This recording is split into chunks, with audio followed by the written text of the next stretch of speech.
Well, hello, glorious people of the interwebs, and welcome back to Sekiro Shadows Die Twice. I hope you're all enjoying the series so far, and today we're going to be continuing with our gameplay. In last night's live stream, we got devastated by one of the mini-bosses. I figured we need to explore a little bit, because there's a couple things we skipped out on, while basically little places that we passed, just kind of snuck around, and maybe progressed a little too far before we got some of the things we actually needed. We got a guy right here to talk to. Who is it? Is somebody there? Yes. That voice. No. Could it be? Sir, my name is Inosuke Nogami, a vassal of the Hirata family. Or at least I was. I ask a favor. Might you look in on the old lady in that house? She's my mother, but her mind is failing. She cannot tell one from another. Alright. Looks like it's this person right here. Hello. Oh, is that you, Inosuke? My son. Have you seen the young master? Let's say nothing, see what happens. What? Nothing to say? Does your stomach hurt or something? You always had a weak stomach. Well, anyway, take this bell. It's a charm I made with the young master in mind. Please, offer it to Buddha for his sake. Interesting. Young Lord's Bell Charm. A bell charm received from an old woman who asked that it be offered to Buddha. Bell charms protect their holders through Buddha's divine protection. If one finds themselves the owner of another's bell charm, offering it to Buddha on their behalf is common courtesy. The sculptor of the dilapidated temple can advise on how it should be offered. Okay. We are definitely going to have to check out exactly what that is used for. But I'm having a lot of fun with this game. I was definitely having some issues when we were live streaming, and I'm actually playing this after the... Oh god, that's a lot of people. Let's see if we can do this without failing.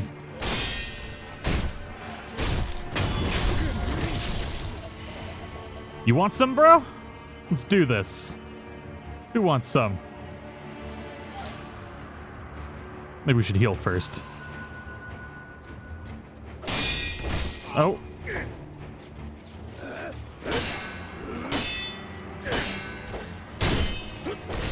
No! Woohoo!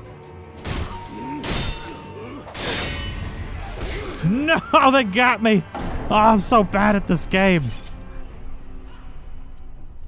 So I figured we should go back here and see exactly what this does.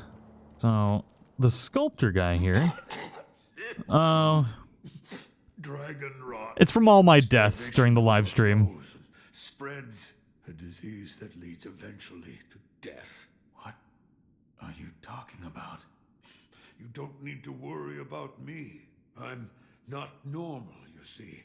It's difficult for me to speak now. Ask Emma about the rest. So basically what happens is if you die too much, characters in the game will get Dragonrot, which basically prevents you from doing certain things temporarily in the game, which is not good. And I died a lot. So characters in this game will now be infested with Dragonrot, preventing me from having conversations or side quests and stuff like that. So I need to get good, and get good fast. Close your eyes. Hear the bell speak to you.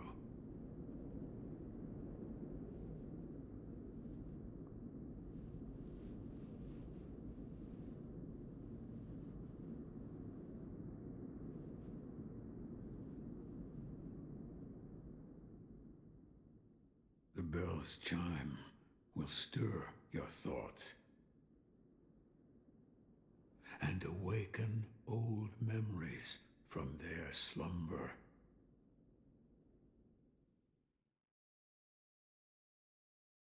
"3 years ago." Now, there are going to be a couple things that we want to look out for in this particular area, and that is going to be these fish that drop these scales which we need to acquire special items. And I believe they're going to be in and around this bridge and river area. So we're going to need to keep an eye out for those, and that's definitely something you're going to want to pay attention to when you go through this particular area as well. So just keep that in mind. And then we're also going to get the flame attack for our prosthetic arm in this area. So that will drastically help us be able to defeat the the chained ogre. Oh, what is this right here? You're the son of... Ow. What happened? Thieves at Hirata Estate. You must hurry. The divine heir. What year is it? What year? An odd question. Tell me. It's the year of the Dragon Spring pilgrimage. The Dragon Spring pilgrimage? That was 3 years ago. What is this? The sculptor mentioned an old memory. I don't remember any of this. But it appears this is the past. But it's not our past. So we got a fistful of ash. Let's see, do we have any guards over there? It does not look like it. Oh, there's a fish. That's what we need to look out for. So we got a roving guard. Ooh, nice. There's an item. Dousing powder. Medicine for treating burns. Heal the burn status abnormality and for a time decreases burn buildup. Increases burn resistance and reduces damage from incoming burn attacks. When fire is used on the battlefield, dousing powder is crucial for survival. Alright. Now, let's see. We got one fish there. And we should jump in and murder it, but I figure maybe what we'll do is we'll take out this roving guard first. You know what? Let's just... I don't think we'll get aggro from the other guy. Oh, there we go. Let's see if we can just pull one. And then even if we pull the other ones, we should have enough time. Please don't light me on fire. Oh, and it happened. Wow, status abnormalities have a variety of negative effects in the battlefield. Yeah, okay.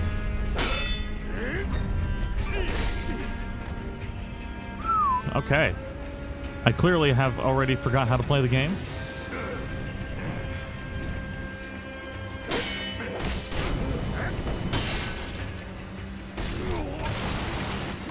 Wow. I would like to try and assassinate this particular gentleman right here. And there's a fish down there that we need to carve up. So let's see here.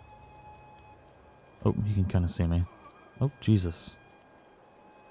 So this roving guard is actually pretty good. I really don't want to mess with the flame attack if I don't have to. All right, let's see if we can jump down and kill this guy before anybody knows what's going on. There we go. Perfect. Now we've got a flame guy at the end. Oh, 3 dogs and another flame guy up there. So we definitely don't want to draw the attention of those if we can avoid it at all costs. Now this guy's probably going to notice the other guy dead. I can only assume. So we're going to have to jump up quick and hopefully kill him. And then we can jump down and kill that fish. Yeah, he definitely seen. There we go. Okay. Not too shabby. Make sure we collect the loot from that bad boy. And let's go kill ourselves a fish, shall we? Oh, no. Oh, man, they're super quick. Now, there's a specific place we can actually trade the items in from these fish. And I'll show you guys where that is once we can get to it. I scared it away. Well, that's unfortunate. Just Let's talk to this guy. This is the guy. Carp scales, the sparkling, shining scales of the treasure carp. Bring them to me, and I'll reward you handsomely. So purchase items with scale. So we can show off what we can get here. So we've got divine grass. Secret medicine that fully restores vitality and cures all status abnormalities. Withered red gourd. Withered red gourd filled with medicinal water. The gourd's medicine refills upon rest. Reduce burn buildup with that. Mask fragment right. Oh, an old dancer's mask. The original must have been broken into several pieces, and this fragment appears to be the right side of the mask. And then floating passage text, which I believe we need for a skill unlocked upon acquiring this item. For the combat art floating passage, unleash attacks in a flowing dance-like form, overwhelming enemies in a furor of graceful aggression. This technique belongs to the Ashina sword school, though it has been deemed heretical due to its foreign origin. Interesting. So we need 5 scales for that particular thing here. And we scared a fish away again. There we go, finally got one. So the treasure carp scale, a sparkling scale from a treasure carp, to the average person is just a beautiful scale. There are some who exalt a certain master, who consider these scales among the most precious things in the world. For this reason, collecting them could be worthwhile. So we'll probably spend a little bit of time here collecting all this stuff and get that special move. I want to take out this guard nice and quietly. He does have a dog. But I'm kind of thinking maybe if we sneak around here. Oh, nope. Alright, what you got for me, bro? Bring it on. Kicking dirt!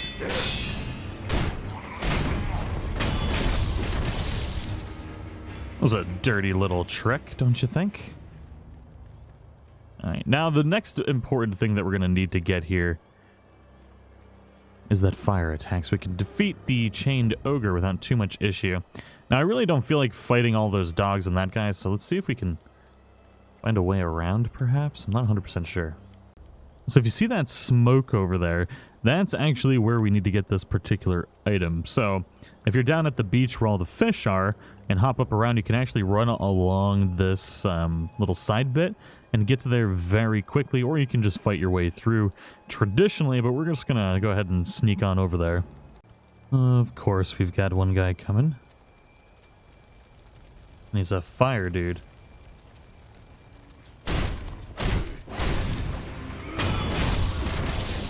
There we go. Oop. Looks like we got 3 guys left.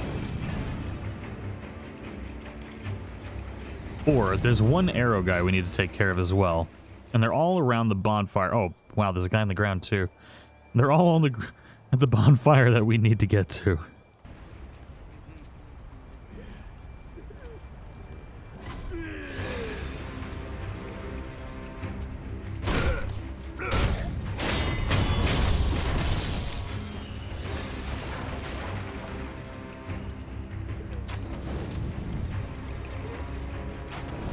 What is this guy doing?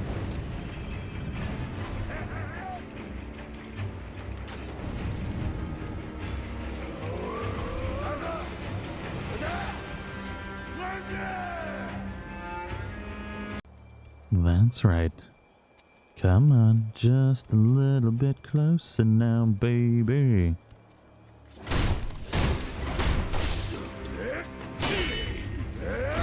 Oh, Jesus. Too close! Oh god, where am I targeting that? Alright, so the flame dude is particularly a pain in the ass. We're gonna take him out first. There we go. Oh, can't dodge that. Oh boy.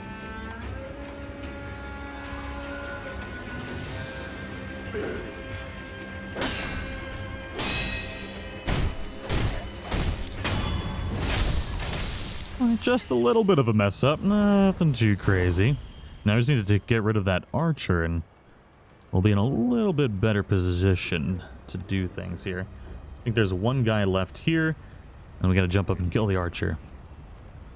So I'm wondering if we can just kind of run out and kill him quick. There we go. And then just jump up and kill this guy. Nailed it. Perfect. Collect all their delicious monies. Fistful of ash always comes in handy. Oh, dude, this guy. He must have been dunking Frunk, man. There we go. This is the item we needed. A flame barrel. An iron barrel that spews fire can be fitted to the Shinobi prosthetic to become a prosthetic tool. What you want, dog? Oh, Jesus. Watch the dog be the one to kill me. Because I'm not taking it seriously. There we go. Oh, that's actually a guy. Let's kind of just spoop away here, shall we? I decided it might behoove us to go ahead and get this bad boy crafted real quick. What is it? Seems to me your battle sense has returned. You're more like a shinobi than before, if only a little. Take this. Ooh, Shinobi's Esoteric Text. A book of secrets that details a variety of techniques employed by shinobi. Grants the ability to learn shinobi-style skills. Within this text are innermost secrets of the shinobi arts, such as attacks performed in the air and hiding one's body to avoid detection. Such moves could never be practiced by samurai. What is it? Shinobi techniques. Recorded within are fighting techniques that cannot be performed by samurai. Whether you make use of them or not is up to you. Shinobi aren't the only ones with their own fighting techniques. Owning an esoteric text of a combat style will allow its skill to be acquired in the Sculptor's Idle skill menu. Each enemy defeated provides skill experience. Skill points are acquired once enough experience is gained, which can be spent to unlock skills. Some skills can also be learned by obtaining items or defeating enemies. Very cool. So if we go into here... okay, inventory, okay. But we want to... Ask Emma about the rest. Oh! I meant to present him with the new Shinobi prosthetic piece. There we go. The Flame Vent. A prosthetic tool made from a loaded flame barrel. Costs spirit emblems to use. Deals fire damage to enemies via a short-range blast of fire while also inflicting burn status. It is difficult to control the rage of those with red eyes through the power of man alone. They do, however, fear the flame above all else. This tool has the power to make them tremble. So any mini-boss or creature or whatever that has red eyes is going to be weak to fire. So, very good to have this, especially early in the game. There we go. Now to equip it, we just need to go into our menu here. And we can put it here. So the Flame Vent. So it costs the 3 spirit emblem to actually use this one time. Wow. Alright. There's another thing you're going to want to do here early in the game as well. And this is going to help with many of the mini-bosses. Is you're going to want to talk to this guy here. He is actually going to allow you to be able to train your skills, which is particularly handy because there's a lot of really good things you can learn from this guy. And as you go through different things with him, you'll unlock the ability to train for different attacks and stuff like that. So there's free combat and there's training. So vitality and posture, countering thrust attacks, and countering sweep attacks. Now these are the unblockable attacks, and you have to, well, you can block them, but it has to be at a specific time. So this comes in really handy for new players, or if you're trying to, get rid of bad habits from previous games. There's idols, and then we'll have the acquire skills menu. Now, new skills can be acquired by spending skill points in the skill menu. New combat styles can be learned through obtaining esoteric texts for each style. There are 3 types of skills: combat arts, shinobi arts, and latent skills. Combat arts must be equipped to be used, but shinobi martial arts and latent skills are always in effect upon being acquired. Okay, so that's cool. So this is Whirlwind Slash and Makiri Counter. Acquires Shinobi Martial Art Makiri Counter. Enables one to counter enemy thrust attacks by stomping down on an enemy's weapon, dealing a large amount of damage to posture. That's actually really, really cool. Huh. So that costs 2 points, and we only have 1 right now. Whirlwind Slash, a spinning attack that can hit several enemies at once. The sharp cut combined with the force of the spin can strike multiple foes and deal damage even when guarded. Information locks. We have to unlock other things to be able to even view farther down the tree. Nice. Now, I used my skill points to unlock the Makiri counter, and I highly recommend this as one of the first skills you unlock.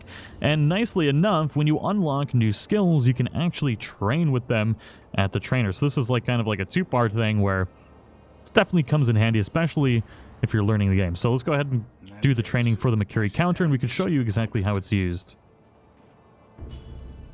So Shinobi can perceive incoming thrust attacks and counter them by stepping on the enemy blade. Notice the Makiri counter. This is a powerful and risky move that deals more posture damage than a regular deflect. Use the Makiri counter to perform 3 death blows.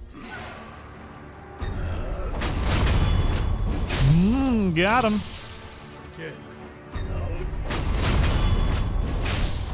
And you can see just how handy that's going to be, especially for mini bosses that use thrust attacks. Oops.